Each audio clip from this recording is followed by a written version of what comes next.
With the World Bank having cut its global growth forecast, what's in store for the South African economy this year? Saijil Singh, who's lead analyst at Coface, is with us in studio. Two stories, Saijil. Yes, Alec. Benefit of the oil price, impact of Eskom. How are you reading it? Well, I'm not sure there's a benefit of the oil price for South Africans in general. Whoa! Well, lower petrol price, we're happy. Hey, Petrol price comes down, yes it does. However, what is the true effect on consumers? We're getting a 10% benefit, much like the UK. Excuse me, it's gone from 14 Rand to 11 Rand. Yes, but it's not just about the price you're paying at the pump. It's about the food price increases. Now, they have escalated due to... No, I'm talking about the impact of the oil price. I know the oil price is putting trillions of dollars into consumers' pockets this year. And now you say it's not good for the country. No, I'm not saying it's not good for the country. I'm saying we're not seeing the full benefits. So Case, while we're Case says 2% on growth. He Case says only 10%. Hey? He's saying, no, he didn't say 10%. He said the other way. No. It is much benefit that we're getting with the UK. I'm saying it's comparable to the UK scenario where you're getting as a consumer a 10% reduction in overall costs due to this. Now, it's not just about how much you're paying for petrol at the pumps, as I say.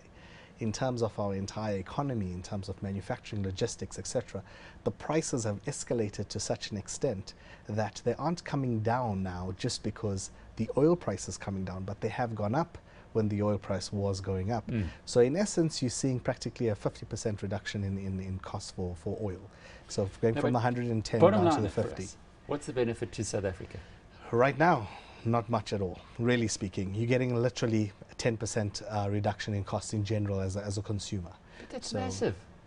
If you take 10% on the margin, you take 10% of somebody whose maybe their disposable income is 15% of their salary.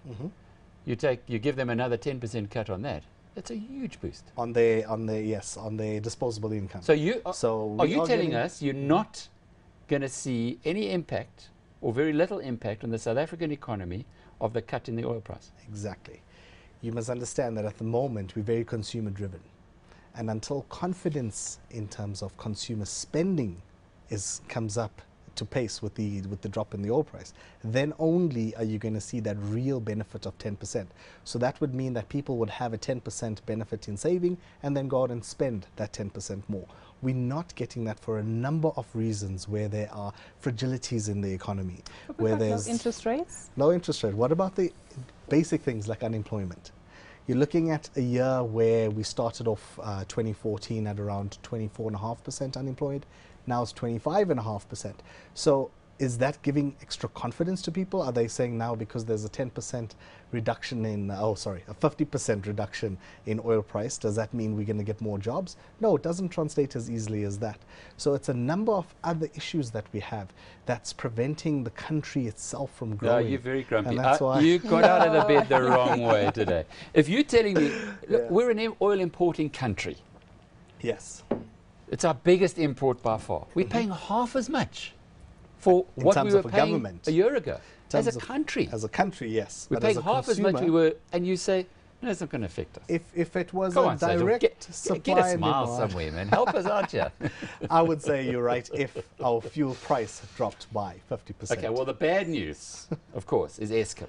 Yes. Now, I'd like you to give us your view on what adjustment this has made to the economic growth rate. We had a guy from an American bank yesterday who said it was about 0.5 percentage point. The impact of Eskom, if in other words, a well-operated Eskom this year against what we're going to have this year, will take 0.5% of growth. What's your view? Yeah, around that. We're looking at 0.4% in terms of pure GDP growth. You're looking at the country being restricted by growing around that 0.5% mark, just due to the lack of electricity, lack of power available to companies. Did you work the numbers? 180 billion. That's the number. 180 billion. Here, I'd say around 100 billion if you're looking at it. Well, if it's 0.5% of GDP, which is 350 billion US, that is 17 billion US. Multiplied by 11. Yeah, so realistically, let's say now around the 0.3%. 180 billion rand because Eskom is not efficient. Well, That's we can't say just- that they're not efficient. So all we're talking about is the output. So we're saying that because there's not enough electricity, it affects a number of things, FDI, local sentiment, it affects capacity of manufacturing. So that's the result. The reasons why, that's something different. Whether they're efficient, whether our infrastructure is good enough, you know, there's a number of reasons and a number of arguments for it. But what we're quantifying is what is the outcome, you know, what's the result of it. 180 billion rand is a big smack on a small economy like ours. Yeah. Just take it one step further. We've had this developmental state experiment in South Africa for a few years. It hasn't seemed to have worked. We've got the deal today where Engen was going to be bought by another state-owned enterprise. That's now been put on ice. Are we seeing a change? Highly unlikely. You know, the biggest problem is that growth, while it should be facilitated by government policies, it shouldn't be their responsibility. Growth within a country or any emerging economy should be the objective of business, of the private sector. And that's not what we're getting. We're getting a shrinking private sector. We're getting, in terms of unemployment in the country, the private sector is what's contributing to that unemployment number going up, you know, because government sector is still employing, the wage bill is still increasing. So government is trying too hard in areas where they shouldn't be. Rather be a facilitator, rather make it easier for the private sector to grow on its own and attritionally.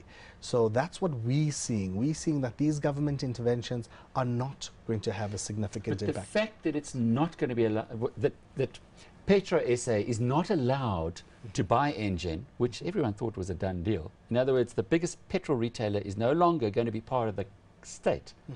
Isn't that a positive move? Not really, because how does it benefit the consumer? Well, How? if it had happened, it would not have benefited the consumer. It would be more state encroachment. The Yeah. fact that it isn't happening, is it not maybe the penny has dropped, that exactly what you've been suggesting should happen is now finally hit, or you think it's too early? I think it's way too early. Oi. To see the real effect, way too early. How do we get him to tell us some good news, Cooks? Is there good news? Maybe that's the question. Is there good news? Well, the good news is there's lots of opportunity. That's the reality Where? of it. I mean, in terms of us as a country, we are predominantly an exporting nation. That's what we want to be. We want to export more than we import. And the weak rand has given us that opportunity to do it. You know, there's a number of reasons why we're not capitalizing on this. You know, there's a number of restrictions for business. It's a lack of appetite. It's a lack of understanding. It's a lack of businesses having that network to go and expand their operations into Africa, etc. So there's a number of things limiting them and preventing them from doing this, but the opportunity is still there. And if we start getting businesses capitalizing on that opportunity, then we will see definite results and growth within, or real growth, I should say, within our economy. Saijil, thank you so much. At least we ended that off on a smile. That was Saijil Singh-Lead Analyst at Coface.